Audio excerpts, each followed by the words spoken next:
There were $1 trillion of subprime mortgages. These are mortgages that, no documentation, don't have to prove your income, very non-credit worthy. But there was a bubble mentality, a frenzy, and everyone, hey, buy a house and borrow money, fix it up, sell it for twice as much, walk away rich, and everybody was doing it.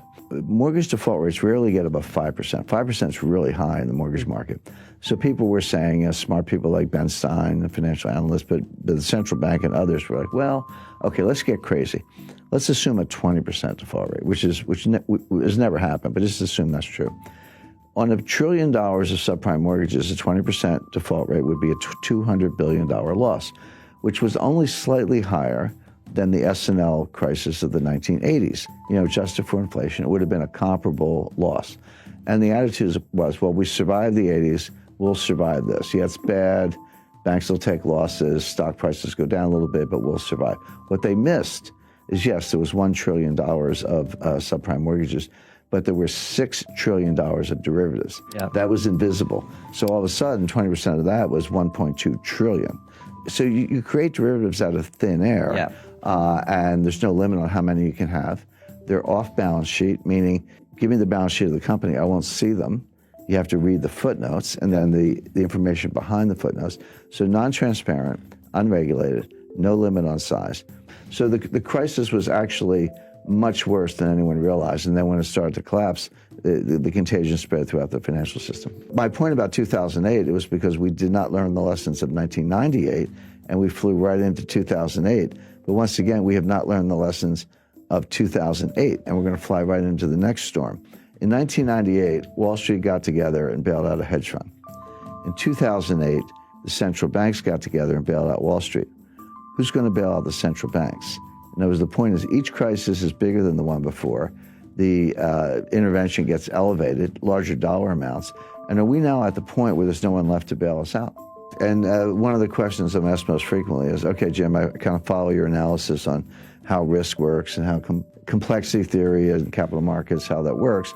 But where's the crisis coming from? What's going to be the catalyst? It's actually a long list. Now, student loans, there are $1.6 trillion worth of student loans.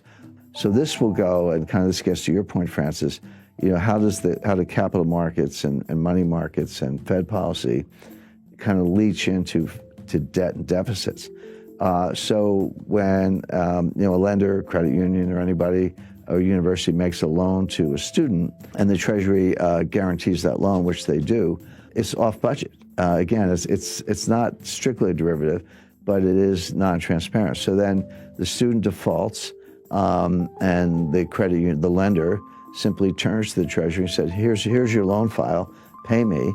And the Treasury pays the lender because they've guaranteed the loan.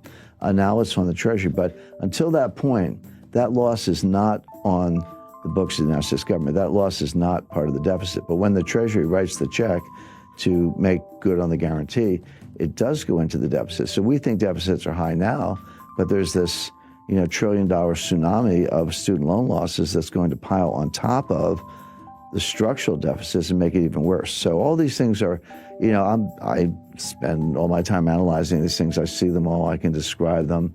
I can see how they're going to converge into a worse crisis. But in the short run, people either ignore them or they just don't know anything about them. But why would Bernie Sanders even suggest that? And by the way, he's not alone. I think the other candidates of, Elizabeth Warren and Joe Biden and Kamala Harris, one way or another, have suggested that they would do something similar, that we need student loan relief, and that ends up going onto the budget and onto the taxpayers. But there's a school of economics, and I talk about this in chapter 5 of my book. It's called Modern Monetary Theory, MMT for short.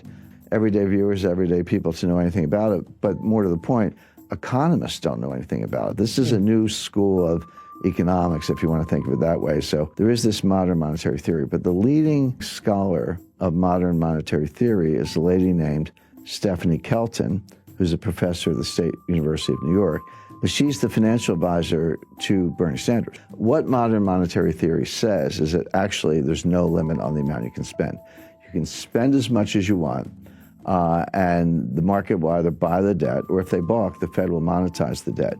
So how much debt is there relative to the size of the economy. This is called the debt to GDP ratio, but the way it's a simple fraction you learn in the 5th grade.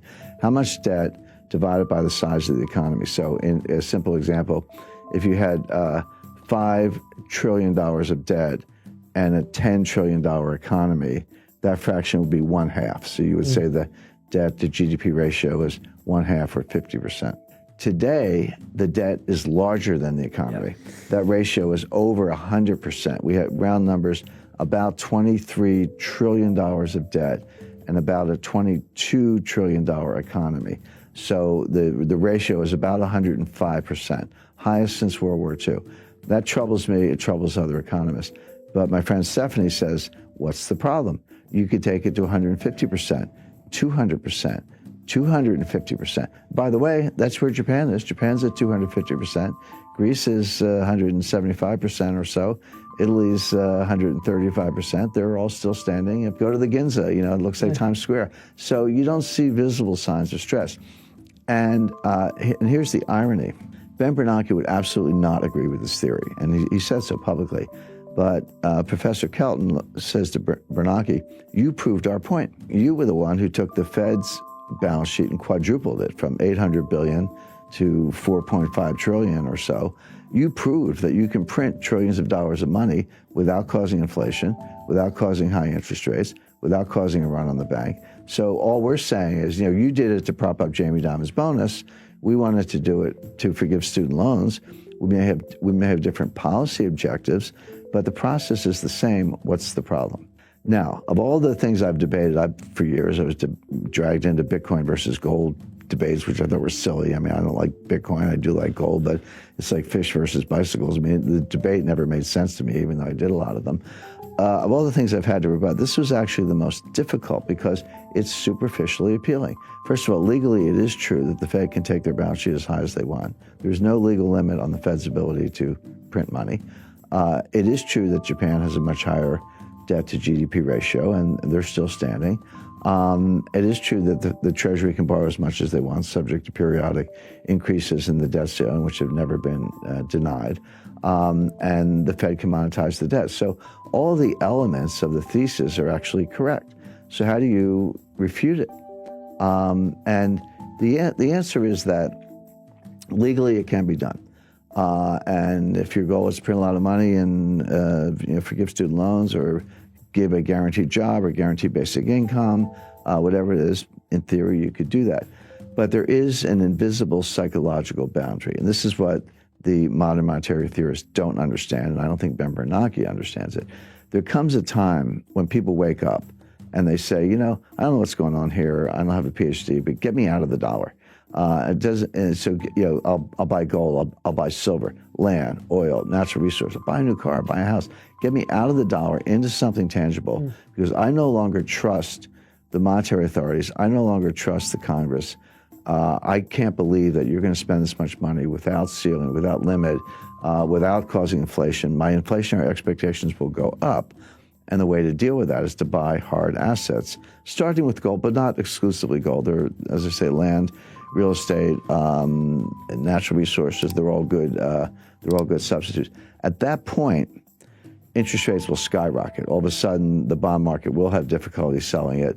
The president of the Congress could take away some of the Fed's independence. All of these assumptions could come crashing down very quickly, very unexpectedly, and that's the problem with the theory.